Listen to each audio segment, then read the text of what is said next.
Good morning and welcome to the ICL on cerebral palsy.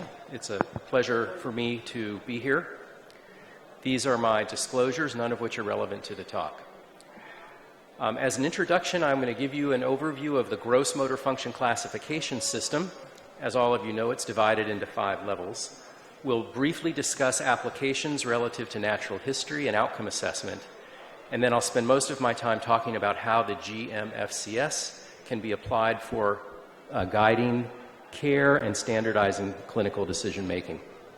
So with respect to applications and natural history, we'll be hearing more from Dr. Canavese about how the GMFCS helps us understand the natural history of neuromuscular hip subluxation and dislocation and the impact on pain, function, and quality of life.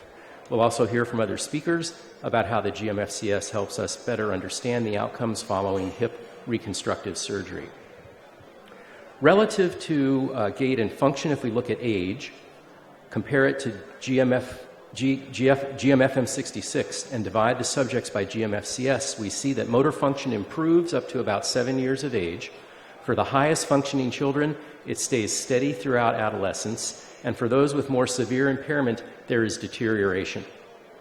In adults with CP, there are no longitudinal studies, but cross-sectional studies suggest a few things, one of which is a decline in locomotion ability due to musculoskeletal pain.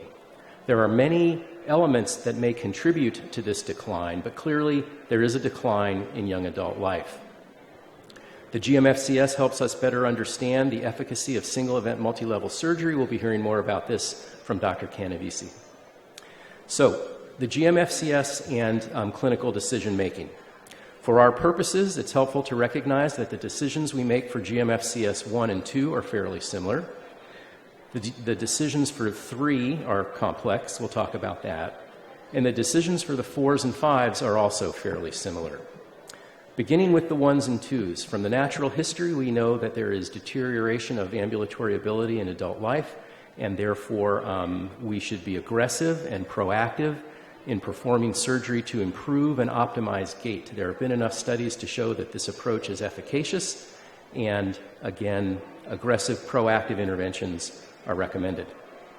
For GMFCS 4 and 5, the natural history is about neuromuscular hip dysplasia and spinal deformity with some upper and lower extremity issues.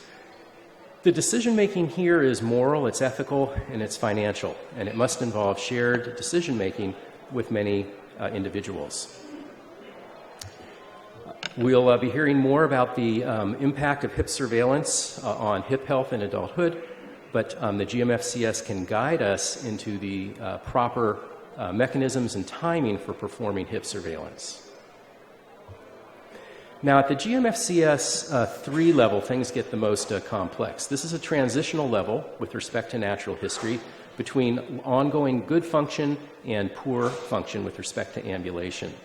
The natural history in this group is more variable, and our interventions, single event multi-level surgery, are also more variable and less predictive. Clearly, there are functional subgroups in the 3 level that would help us guide our decision making. There is a group 3A that has good ambulatory prognosis, and when this group receives optimal single-event multi-level surgery, they can be maintained as a 3 or in some cases improved to a 2. In this group, aggressive proactive interventions are appropriate. There's also a group 3B. This group has a poor ambulatory prognosis, and no matter what you do, they may transition to a level 4 function. Interventions in this group should be less aggressive and reactive. Clinical research at my center has looked at the control of gait velocity, the concept of a strength-to-weight ratio, and the presence or impairment of selective voluntary motor control to help define a group 3A versus 3B.